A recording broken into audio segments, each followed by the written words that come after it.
Pemirsa, seorang wartawan koran France Le Monde merekam peristiwa saat para sandera di gedung konser Bataclan berupaya untuk melarikan diri.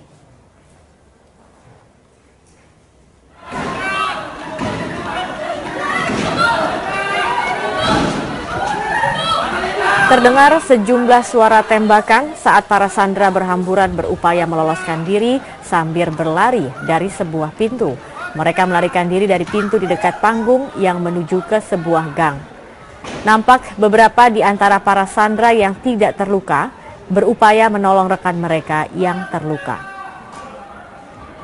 Ada juga yang berupaya meloloskan diri lewat jendela, namun malah terjatuh dan menggantung di jendela. Para teroris melancarkan aksi teror beberapa saat sebelum acara konser band rock asal Amerika Serikat Eagle of Death Metal berakhir. Para teroris memberondong tembakan selama 10 hingga 15 menit. Total 112 orang tewas dalam tragedi di gedung konser Bataclan ini. Yang bisa sebagaimana diketahui ada ratusan warga negara Indonesia yang tinggal di Paris dan juga Perancis pada umumnya. Untuk mengetahui bagaimana kondisi warga di sana, saat ini kita sudah terhubung melalui sambungan telepon dengan Wakil Duta Besar Indonesia untuk Perancis, Asharyadi, yang saat ini ada di Paris. Ya, selamat pagi Pak Hari. Bagaimana situasi di Paris ini pasca serangan? Ya, jadi saya kira bisa dibayangkan bahwa suasananya mencekam. Kalau biasanya polisi itu hanya standby membawa senjata dengan posisi yang biasa, sekarang lebih tegas bahwa senjatanya diacungkan ke atas. Itu menandakan bahwa mereka sangat high alert malam ini. Karena Presiden Hollande sendiri memberikan gambaran bahwa we are in horror situation, seperti gitulah.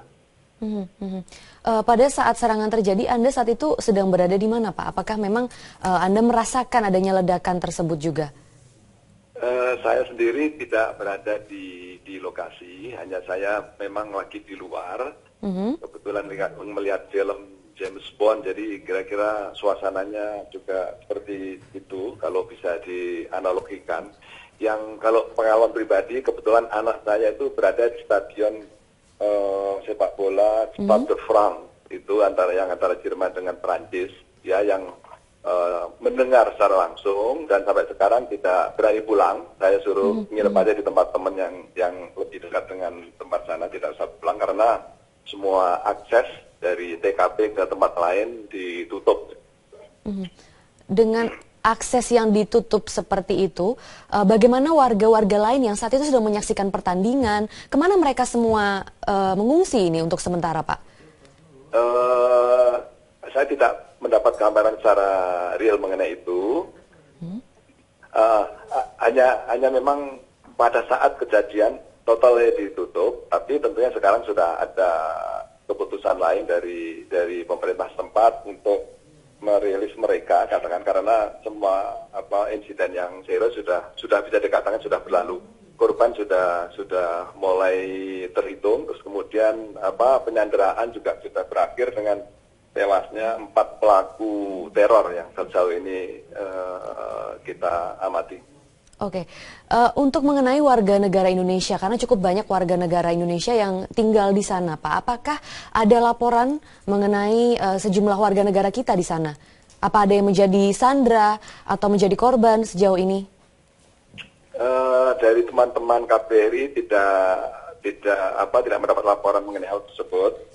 Saya hanya mendapat telepon dari Ketua PPI Paris bahwa ada 3 temannya yang terlantar di daerah tertentu karena metro atau kereta bawah tanahnya dihentikan, sehingga saya tawarkan silakan, itu poinnya tidak jauh dari rumah saya, silakan nginep di rumah saya. Artinya itu kita KBRI semuanya mengutamakan keselamatan WNI, dan mudah-mudahan laporan yang kita terima sejauh ini tidak ada WNI akan terus seperti itu. Baik, apakah mungkin KBRI akan membuka posko untuk warga negara Indonesia mungkin untuk berlindung, dan juga keluarga di Indonesia yang mencari tahu bagaimana keluarga-keluarganya yang tinggal di Paris, Prancis sejauh ini, Pak? Mungkin tidak sampai harus demikian. Karena pada umumnya mereka termonitor dengan baik oleh KBRI. Jumlahnya alhamdulillah tidak sebanyak misalnya warga kita di negara Saudi atau di Malaysia misalnya. Sehingga kontak kita memang dari awal sudah biasa intens gitu. Jadi kita saling melapor bahwa tidak ada warga kita yang terganggu. Tapi in case ada kebutuhan untuk itu tentunya perwakilan sangat terbuka. Perwakilan, kemudian ada Wisma Duta Besar, Wisma Wakepri, itu sangat terbuka untuk para warga dalam hal diperlukan. Seperti misalnya yang terjadi di negara lain pada waktu di Sana'a misalnya. Tentunya perwakilan ini akan sangat terbuka untuk perlindungan warga negara at any time. Oke. Adakah himbauan dari KBRI sendiri Pak untuk warga negara Indonesia yang tinggal di Perancis maupun keluarga yang ingin mencari tahu informasi seputar keluarganya yang tinggal di Paris, Perancis? Ada memang, jadi kepala koordinator fungsi protokol dan konsuler sudah membuat edaran dan itu akan segera kita pasang di jalur komunikasi kita, paling tidak di website kita dan juga di jaringan sosial lainnya, Facebook misalnya. Baik, terima kasih Pak Ashariyadi. Baik. Terima kasih, mohon doa Wakil Duta Besar WNI tidak ada yang menjadi Indonesia untuk Paris, korban. Prancis. Baik, semoga kami akan nantikan informasi-informasi terkininya langsung dari sana Pak. Terima kasih Pak Hari. Pemirsa, hingga kini setidaknya 120 orang dilaporkan tewas dalam serangkaian serangan mematikan yang menyerang kota Paris, Prancis. Para korban yang menjadi sasaran teroris ini merupakan kaum muda yang menikmati konser serta warga kota Paris yang sedang menikmati malam menjelang akhir pekan di tempat-tempat populer.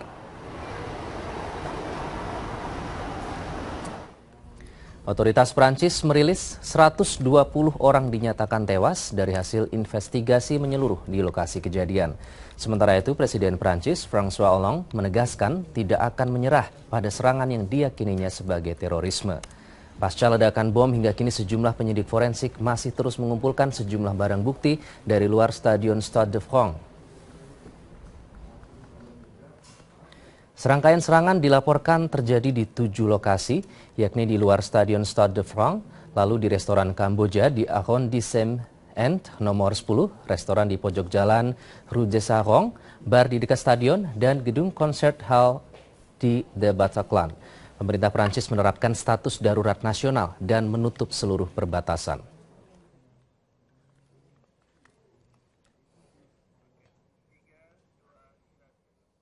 Salah seorang warga negara Indonesia, Irene Parelli, tinggal di zona bahaya tempat penembakan di Rue de Jarong, Paris terjadi. Dan untuk mengetahui bagaimana detik-detik terjadinya aksi teror, kita telah terhubung dengan Irene Parelli. Selamat sore di Indonesia ini, Irene. Ya, selamat sore. Iya, Irene, Anda tinggal di Rue de Jarong, ini merupakan salah satu juga lokasi penembakan bar di sana yang tidak jauh. Seberapa jauh sebenarnya lokasi tempat Anda tinggal dengan lokasi penembakan ini?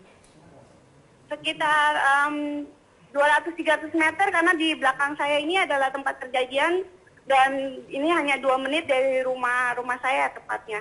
Oke, baik. Sekarang bisakah Anda gambarkan situasinya saat ini seperti apa setelah tragedi penembakan kemarin?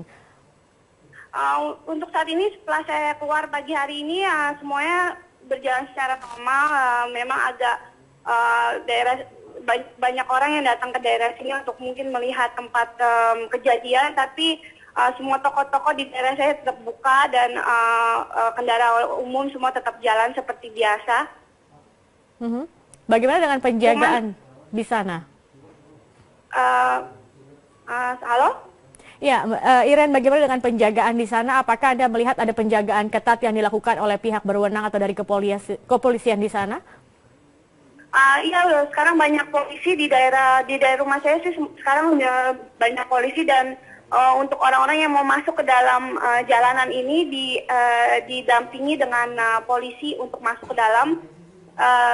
Dan saat ini banyak polisi di jalanan lewat-lewat karena terjadinya ada di sini dan di jalanan yang depan saya juga ada bom kemarin ternyata. Oke, saat ini bisakah Anda mengarahkan kamera Anda untuk lebih dekat agar pemirsa juga bisa melihat seperti apa situasinya saat ini, Iren? Ke arah lebih dekat atau ke arah ke ruangan daerah sekitar? Daerah sekitar dan juga situasi di belakang Anda saat ini. Kami ingin melihat lebih dekat seperti apa situasinya saat ini. Mungkin bisa Anda ceritakan juga apakah ini memang sudah bisa dilalui oleh orang atau hanya terbatas orang-orang tertentu yang bisa melewati. Saya melihat ada garis di depan Anda. Apakah memang ini batas yang diberikan kepada warga agar tidak bisa melintas juga di sini? Ya, untuk saat ini kita tidak bisa melewati batas ini.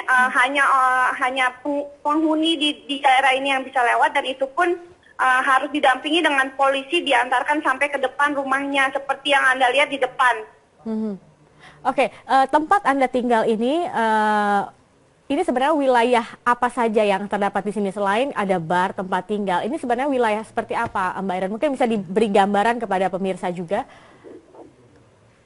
Daerah saya ini adalah tempat biasa di Paris yang memang setiap hari Jumat ramai dengan orang-orang lokal yang datang untuk makan dan minum-minum di bar di sekitar sini, karena ini daerah yang cukup ramai untuk setiap malam Jumat dan Sabtu tepatnya, karena memang terletak di mana banyak restoran-restoran yang lumayan trendy di sini. Oke. Kemudian memang apakah di sini juga banyak tempat tinggal imigran? Sebenarnya di Paris untuk para imigran agak bercampur. Mereka tinggal kita semua tinggal di mana aja. Tidak ada tempat khusus yang memang konsentrasi hanya untuk imigran. Jadi ya seperti tempat biasa saja di Paris, di mana semua orang hidup bersama gitu antara imigran dan orang lokal. Jadi Dan selama Anda tinggal di sana, ini pertama kalinya Anda melihat ada aksi penembakan ataupun sebelum-sebelumnya pernah terjadikah peristiwa misalnya yang terkait dengan keamanan di sana? Sebenarnya daerah rumah saya ini sangat dekat dengan kejadian Charlie Hebdo yang terjadi di bulan Januari tahun ini. Itu sekitar mungkin 1,5 atau 2 kilometer dari sini. Jadi sebenarnya selain hal itu tidak pernah ada hal-hal yang tidak aman terjadi di daerah sini sebenarnya. Oke, kemudian bagaimana dengan reaksi dari KBRI sendiri, khususnya terhadap warga negara Indonesia di sana? Apakah sudah ada imbauan tertentu yang diberikan? Sampai saat ini saya belum mendengar kabar dari KBRI, tapi dari pemerintahan Prancis sendiri dihimbaukan untuk tidak terlalu banyak melakukan aktivitas di luar dan dihimbau untuk tidak pergi ke daerah-daerah yang sangat turistik dan sentral. Oke, baik. Terima kasih Iren Parili telah bergabung bersama kami dan juga sudah menggambarkan seperti apa situasi saat ini dan bagaimana teror yang terjadi juga kemarin. Terima kasih dan kami harap juga berhati-hati. Terima kasih dan pemirsa.